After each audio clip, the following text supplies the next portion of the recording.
Hello students, today we will do partners loan can be settled off against assets.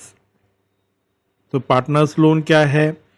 एक liability है firm के लिए, but this is internal liability.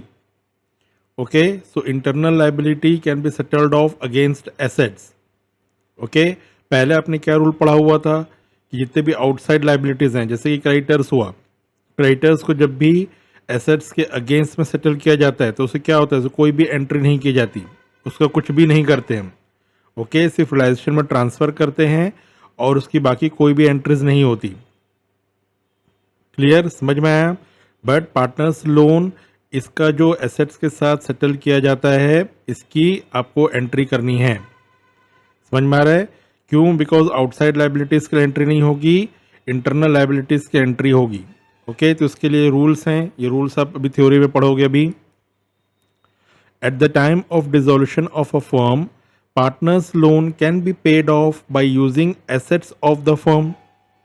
Okay, dissolution of firm के समय partners loan को पे of किया जा सकता है by using firms assets. Using firms assets means assets को सेल करके. Okay, loan payment should be done after paying all external liabilities and before distributing capital to partners. Okay, तो ये आपको लोगों को स्टेप्स तो शुरू से ही पता है. ओके, फर्स्ट रूल क्या है, फर्स्ट स्टेप्स क्या हैं?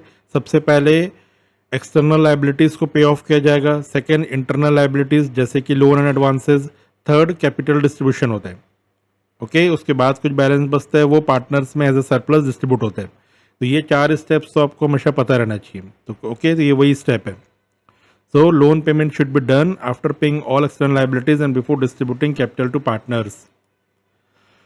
Partner loan is an internal liability for the firm, therefore it is not transferred to realization account.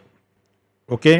तो जब realization account prepare करते हो तो जो मैंने step 2 बताया हुआ है जिसमें liability transfer करते हो, तो वैसे partners loan को transfer नहीं करना है because it is internal liability. तो उसमें क्या transfer होते हैं step 2 में? Only external liabilities. ओके, जैसे क्रेडिटर्स हो गया, बैंक लोन हो गया, ओके, बिल्स पेबल हो गया, ये सब ट्रांसफ़र होंगे, बट पार्टनर्स लोन ट्रांसफ़र नहीं होगा because partner loan is an internal liability. तो कैसे करेंगे? It is paid off directly from the settlement of assets in realisation account. तो डायरेक्टली जो आप एसेट्स को सेल करने के जो एंट्री करते थे स्टेप 3, ओके, उसमें ये पेमेंट की एंट्री करेंगे पार्टनर्स लोन का.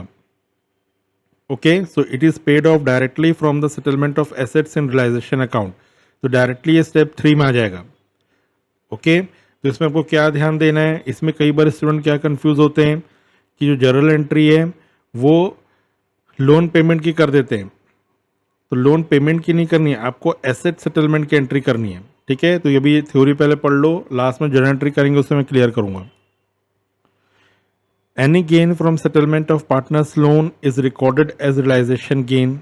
और सेटलमेंट के समय जो भी अगर कोई गेन हो रहा है उसे रियलाइजेशन गेन समझ के रिकॉर्ड करना है. Realisation gain means suppose partners loan था 1 लाख और उसने 80,000 का एसेट्स ले लिया. Okay, in full settlement. तो फर्म को कितना पे करना पड़ा? सिर्फ 80,000 पे करना पड़ा.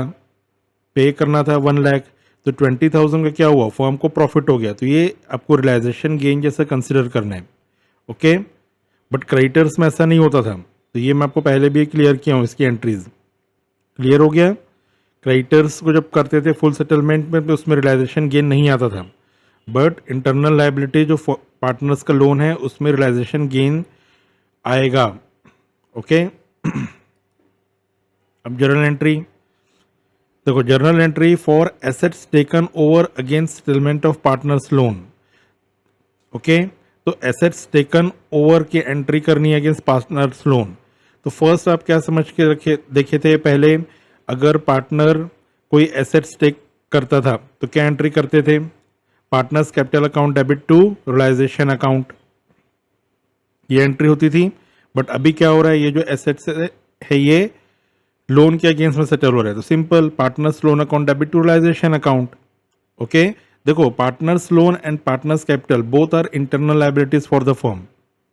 ओके, तो दोनों ही में अगर एसेट सेटल हो रहा है तो क्या होगा, उसी का वर्ड यूज होगा। अगर कैपिटल के अगेंस्ट में सेटल होता है, अगर पार्टनर एसेट्स ले लेता था तो क्या होता, उससे कैपिटल कम होता था, तो इसलिए क्या करते थे, entry partners capital account debit to realisation account. अभी लोन के अगेंस्ट में सेटल हो रहा है तो simple partners loan account debit to realisation account. Hope अभी सबको क्लियर हो गया होगा कॉन्सेप्ट। ओके, सिंपल था, क्लियर, तो इस चीज को अच्छे से समझोगे। अब रियलाइजेशन गेन की एंट्री वही, journal entry for gain against settlement of partners loan, entry वही होगी partners loan account debit to realisation account. Okay, तो ये दोनों कहाँ जाएंगे, रियलाइजेशन क्रेडिट साइड में जाएंगे। Okay, bye partners loan account करके।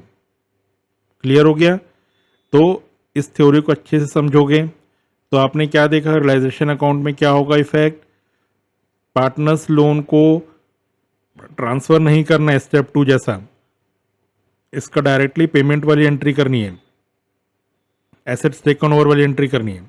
ओके, तो by partners loan account, okay, realisation की क्रेडिट साइड। क्लियर है, तो इस थ्योरी को अच्छे से समझो और इसके साथ में एक न्यूमेरिकल्स करेंगे तो आपको अच्छे से समझ में आ जाएगा। ओके।